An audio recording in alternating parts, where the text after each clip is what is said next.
Bonjour et bienvenue au message lumière de la famille Myriam. Et j'aime tellement les textes. En fait, j'aime tous les textes de Noël, mais aujourd'hui, c'est très très beau.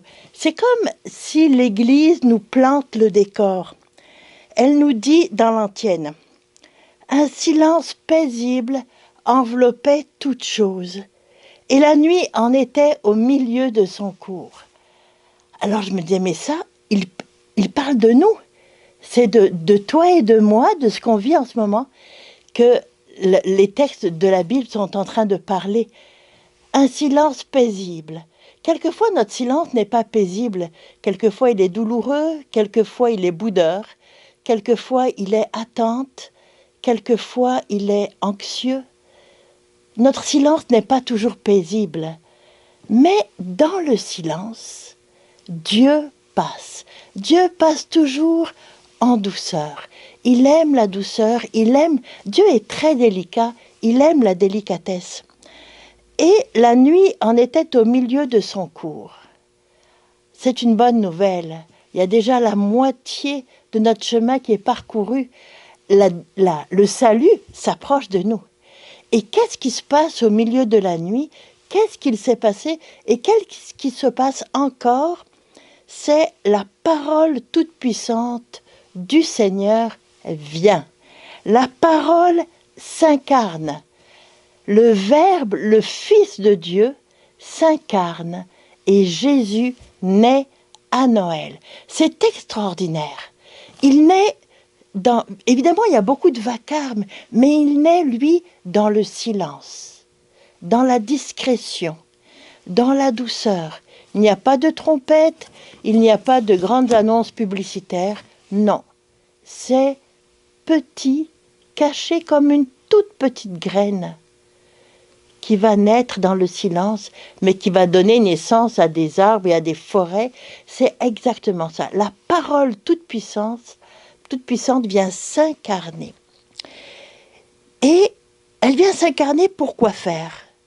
Alors dans la prière d'oraison, avant les lectures, on nous dit « Donne-nous la délivrance par l'incomparable naissance en notre chair de ton Fils. » Mais qu'est-ce que c'est la délivrance?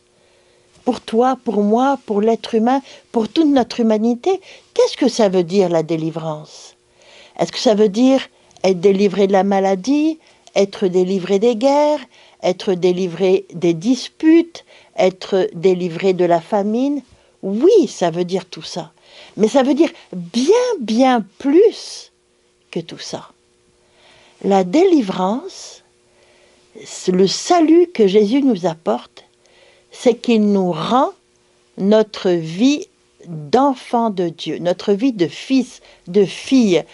Il nous délivre, Jésus, en nous redonnant la vie filiale que nous avions perdue, à laquelle nous avions été appelés, et nous l'avions perdue, cette vie filiale. Il nous la redonne, et il nous la redonne gratuitement. Elle est pour toi, elle est pour moi, elle est toujours disponible. Et avec Jésus, on pourra dire « Notre Père, notre Père, je savais que tu m'écoutes toujours, parce que je suis ton enfant bien-aimé, et en moi tu as mis tout ton amour, Père. Et je peux te le dire, tu es le fils, tu es la fille, tu es l'enfant bien-aimé, chéri, tant attendu de Dieu ton Père. Et il a mis en toi tout son amour. Pas juste un petit peu, mais tout son amour. Puis je trouve ça très beau parce que on est content de recevoir la vie filiale de Dieu, mais si tu es comme moi, combien de fois je la perds? J'ai l'impression que j'ai des poches trouées, que je la perds en cours de route, je l'oublie. Mais Jésus ne me laisse jamais. Et Saint Jean vient nous dire, tu as vaincu le monde, tu as vaincu ce qu'il y a de mauvais dans le monde, tu l'as vaincu parce que maintenant tu as la vie de fils en toi. Tu n'es plus un esclave, tu n'es plus un étranger, tu es l'enfant de la maison, l'enfant préféré, l'enfant choyé de la maison. Puis Saint Jean nous dit, c'est pour tout le monde, pour tout le monde. Les petits-enfants, parents, jeunes gens, il reprend les enfants, les jeunes gens, les plus anciens. Nous avons vaincu le mal parce que la vie filiale est en nous. Bien sûr, nous avons quelques combats. Bien sûr, des fois, on tombe par terre. Quelquefois, on se fait des bleus, on a les genoux couronnés, c'est pas très agréable. Mais nous sommes vainqueurs parce que Jésus vit en nous. Jésus combat en nous. Jésus gagne en nous. C'est extraordinaire.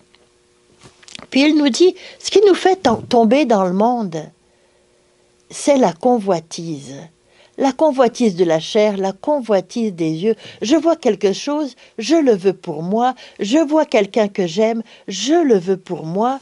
Puis il nous dit aussi, il y a l'arrogance de la richesse. Quelquefois, là, quand on a tout, on est arrogant. Comme on dit au Québec, on est baveux, on devient baveux. Puis on considère les autres un petit peu comme à notre service quand ce n'est pas notre propriété. Mais Saint Jean nous redit, évidemment, ça peut surgir dans ton cœur, mais n'oublie pas que tu as vaincu ces sentiments-là. La convoitise, c'est plus pour toi. L'arrogance, ce n'est plus pour toi. Te servir des autres comme d'un objet, ce n'est plus pour toi parce que tu es bien plus que tout ça. Et tu es capable de bien plus que ça. Moi, ça me fait tellement, tellement, tellement de bien d'entendre cette lecture de Saint Jean. Puis ensuite, dans le psaume, je continue mon petit tour d'horizon. Le Seigneur est roi. Le monde inébranlable tient bon.